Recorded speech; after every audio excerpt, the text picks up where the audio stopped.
I discovered the Streamlight TLR VIR II sometime last year, and after getting it and getting my hands on it and running it for a couple months, this little light has quickly become one of my favorite options for people looking to get into night vision and they need a light that is going to work for them without spending $1,500. We now have these on our website, and I want to take a second today to talk about the features of the TLR VIR II.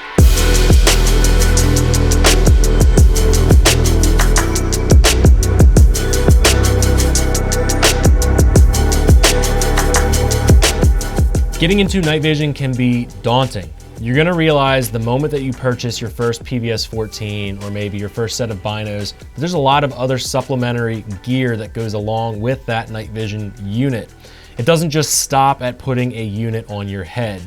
And while the reality is you could do that, you can grab a PVS 14, strap it on your helmet, and give the proper red dot that has night vision settings, you can shoot passively, and it's actually very effective. So this video is not to try to pressure you guys into purchasing an infrared laser or illuminator.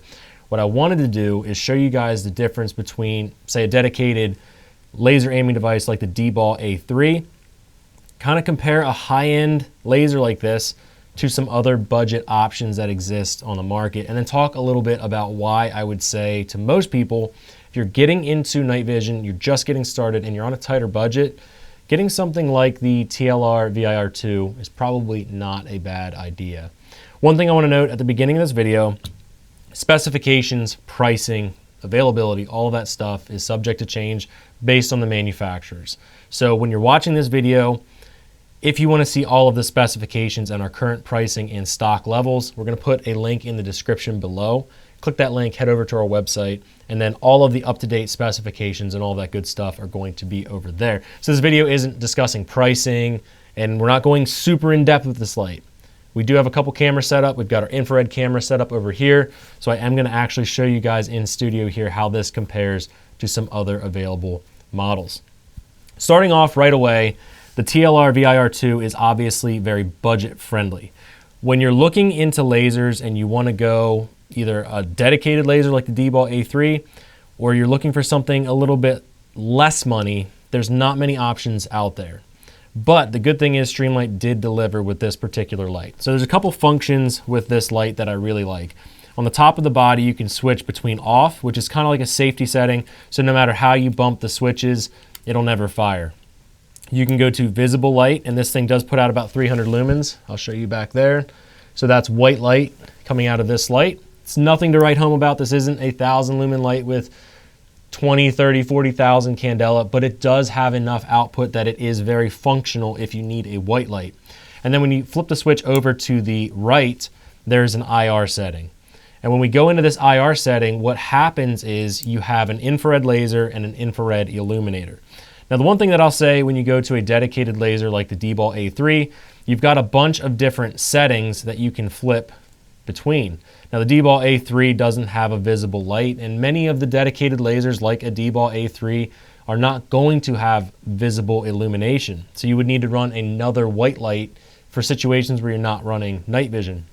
But the one thing that the D-Ball does really well is has a bunch of different settings where you can switch between the visible laser only, you can switch between infrared laser only on low mode, infrared laser on high mode, illuminator high mode, illuminator low mode, and then illuminator and infrared in multiple different variations. So that's one of the main benefits of running a big dedicated laser like a D-Ball A3, D2, one of the APL-Cs, the MALs, things like that. But the reality is it's out of budget for most people.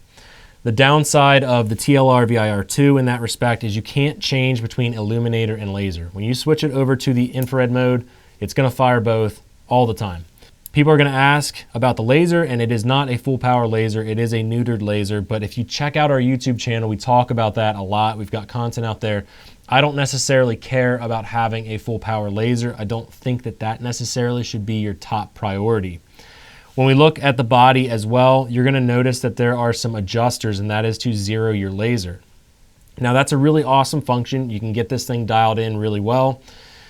The downside of that is this doesn't have any clickers on the adjusters. What I'm saying there with that is the fact that when you're turning those adjusters, they're just kind of like a screw under tension. And what I mean by that is you can adjust it, but you're not going to get a positive click every time you adjust it. So that's kind of a downside in my mind, and I questioned at first whether or not this thing would hold 0 because of that. But I will say that there are some guards over the screws. You're not just going to bump them out of place. And I haven't had any issues holding 0 with this particular light. When we look at the back, it's very similar to other Streamlights where you have a momentary switch or you can push it the other direction, and it has a constant on function. So overall, guys, it's a very compact light with very easy use. It's very simple to operate. When we look at the other cons that are associated with this particular light, one of the things that I really don't like about it is the fact that when it comes time to change the batteries, you actually have to take off the infrared laser.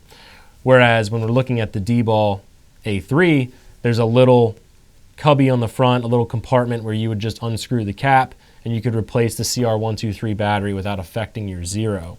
So that is something to consider. I don't think that it's a deal breaker because you get a ton of runtime, and I'm using these not for the white light, but for the infrared laser illuminator. So I get a lot of miles out of one battery because I'm not using it all the time. But that is something to keep in mind.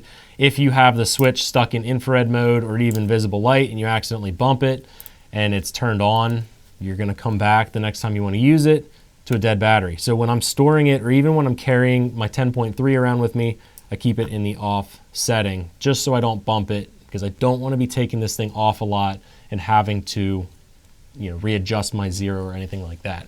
I'm going to actually show you guys real quick how you would change that battery. You would simply pop the cover off the back, lift up that compartment, and then the CR123 is going to come out just like that. So it's super easy. It's not difficult to change the battery, but again, you cannot change the battery with this mounted on your unit. No doubt, because there's a laser in the front, and if you were just unscrewing the head and trying to screw it back on to change battery, I know that would affect your 0. So that's probably why this is designed in this way. The last little light that I have up here that I'm going to go over real quickly is the Surefire X300V. And I wanted to show you this particular light because it is a little bit different than the TLR VIR II. They're in a similar price bracket. They're both very much less money than the D-Ball A3, but the X300V does not have a laser at all. This is just a white light, but also you can turn the head and turn it to an infrared illuminator. So first, let's show you the white light up on the wall. So obviously it has a white light. As far as functions, it's very similar to the TLR VIR II. I'll probably do some more content on this particular light in the future. I like this light if you're looking at a dedicated sidearm light, where most of the time when I'm shooting a sidearm, I don't necessarily care to have a laser. So the TLR VIR II, I'm focusing this on a carbine entry-level light that once I can save up and get something like a D-Ball A3, I'm going to put the TLR VIR II onto a pistol and then use that as a pistol light. If you already have your other boxes checked off, the X300V might be a good option for you. And I find that this is a very easy light to use when I'm shooting a sidearm with a red dot, because I can passively aim through the red dot and I can illuminate targets just like I would with a white light during the daytime. So the last little bit of information that I think is valuable to you guys, I'm gonna actually show you the infrared on the wall behind me. And we have an infrared or full spectrum converted camera. Keep in mind that this isn't gonna be a perfect example because we have studio lights on and stuff like that. So when you're watching that footage, it's probably not gonna look as bright as it actually is when you're in the darkness. But what I want to show you is the beam pattern and also that laser on the TLR VIR II. So the first thing I'm gonna do is just kind of turn out of the way here and shine the TLR VIR II up on the wall. We'll turn that on to constant. So you can see that there's gonna be a little laser in the center of that circle. You'll see the illuminator. The illuminator is not as potent and not as focused, or I should say as defined, as you would see when we switch to the white light. The white light has a nice hot spot in the middle and then some good flood. It's pretty defined. This is typical anytime you're running a illuminator that is sort of a dedicated white light that then is used to be an illuminator. Ultimately, if you want to have a really good illuminator, it's going to be a dedicated illuminator, not trying to do both at the same time. But for me, if you're looking at 50 yards and in, that illuminator laser combination is really solid, especially considering the price point. Now we'll flip this X300V over. You're going to see that that has a much more potent infrared illumination setting. When we look at the white light versus the infrared illuminator, they're very consistent. So Surefire did a really good job of taking a light that's a white light and also making it functional as an infrared illuminator. So now the last thing that I want to do is put these two together side by side just so you guys can see. So you're going to notice right away that the Surefire has a much better illuminator, but the TLR VIR II has the laser. So if you want a laser and an illuminator, the TLR VIR II is a solid option. Now the last thing that I wanted to show you guys was the D-Ball A3, and I'm kind of throwing a curveball here because I wasn't originally going to do this, but you can probably see up on the wall the illuminator and the laser. So again, this is a curveball, wasn't going to show this, but what you'll notice about the D-Ball A3 is that illuminator is probably a much more defined illumination. It should be very much a very tight pattern, and you can actually adjust that on the D-Ball A3. So if I turn it like that, you'll see that that looks a little different. I just adjusted the illuminator, so it should change it a little bit. When you get into dedicated lasers like a D-Ball A3, a MAL, or any of the other variants of dedicated lasers, they are going to be a bit more refined, I think is a good word for that. But ultimately, I don't think you should shy away from getting a TLR VIR II because you're not investing a ton of money, but what you're getting is the ability to use an illuminator with night vision, and you have a laser aiming device that's going to get you along for quite some time before you should feel the need to necessarily drop $1,500 or more on a dedicated laser aiming device. And if you don't have a carbine or you already have a dedicated laser aiming device on your carbine and you want a light for a pistol, the X300V is another good option. Just know that this does not have the infrared laser built into it. So guys, I hope that that covered a lot of information on the TLR VIR II. If you want to find more information about that, just remember you can find that on our website. There's a link in the description below. Head on over there, check out our inventory. We've got tons of other night vision gear, daytime gear, other optics and things like that, as well as our steel target systems. So definitely take a minute to swing over there.